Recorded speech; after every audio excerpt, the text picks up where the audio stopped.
ముందుగా గౌరవ మంత్రి గారు ప్రవేశపెట్టిన ఈ చట్ట సవరణ బిల్లుకు మా పార్టీ తరపున బీఆర్ఎస్ పార్టీ తరపున సంపూర్ణంగా మద్దతు తెలుపుతున్నాము అధ్యక్ష. సంపూర్ణంగా స్వాగతిస్తున్నాము. తప్పకుండా బలహీన వర్గాలకు మరి మనకు రాజకీయ ప్రాతినిధ్యం పెరగాలి అనే ఆలోచన ఏదైతే ప్రభుత్వం చేస్తుందో దాన్ని స్వాగతిస్తున్నాం. అయితే మంత్రి గారు మాట్లాడుతూ రాజకీయ సామాజిక ఆర్థిక అన్నారు అధ్యక్ష. నాకు తెలిసినంత వరకు ఈ బిల్లులో కేవలం రాజకీయ అవకాశాలకు సంబంధించే ఉంది తప్ప ఇందులో మరి సబ్ ప్లాన్ పెట్టి కనీసం డబ్బులు ఇచ్చినట్టయితే లేదా మీరు బీసీ డిక్లరేషన్లో చెప్పినట్టు మిగతా ఆర్థికపరమైన అంశాలు ఏమైనా ఉన్నాయని చూశారు అధ్యక్ష. బిల్లు అయితే ఏం లేవు.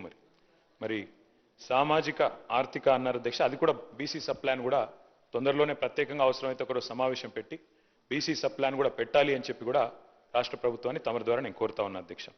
అయితే అధ్యక్ష ఈ సందర్భంగా మా పెద్దలు మా గౌరవ మాజీ మంత్రివర్యులు బలహీన వర్గాల సంక్షేమ శాఖకు మంత్రిగా పనిచేసిన గంగుల కమలాకర్ గారు చాలా విషయాలు చెప్పారు. న్యాయపరమైన శాస్త్రీయంగా చేయండి, న్యాయపరమైన చిక్కులు లేకుండా చేయండి అని వారు చాలా విషయాలు చెప్పారు అధ్యక్ష.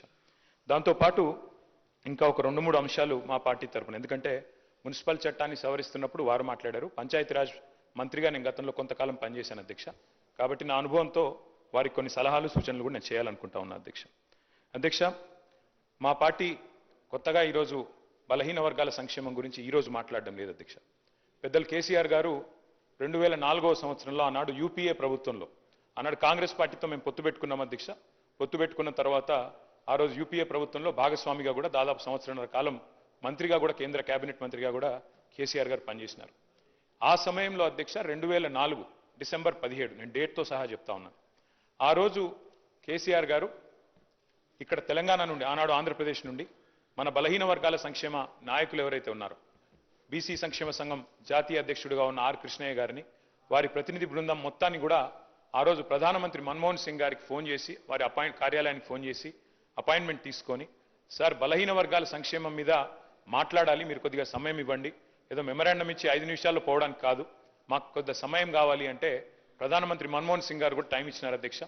దాదాపు 45 నిమిషాలు టైం ఇస్తే గంటన్నర పాటు సమావేశం జరిగింది అధ్యక్ష. ఈరోజు మన బీసీ కమిషన్ మాజీ చైర్మన్గా ఉన్న వకులాభరణం కృష్ణమోహన్ రావు గారు కూడా అందులో ఉన్నారు ఆ ప్రతినిధి బృందంలో. అట్లాగే ఆర్ కృష్ణయ్య గారు వీరందరూ కూడా ఉన్నారు. ఆ రోజు కేంద్ర మంత్రిగా కేసీఆర్ గారు డిమాండ్ చేసింది అధ్యక్ష ఆనాటి ప్రధానమంత్రి గారిని, సార్ ప్రతి రాష్ట్రంలో బలహీన వర్గాల సంక్షేమ శాఖ ఉంది, బీసీ వెల్ఫేర్ మినిస్ట్రీ ఉంది, దానికి బడ్జెట్ కేటాయింపులు ఉన్నాయి. ఆ రకంగా బలహీన వర్గాల సంక్షేమం కోసం ప్రతి రాష్ట్రంలో భారతదేశంలో ఏదో కార్యక్రమం జరుగుతూ ఉంది. కానీ కేంద్రంలో ఓబీసీ వెల్ఫేర్ మినిస్ట్రీ లేదు.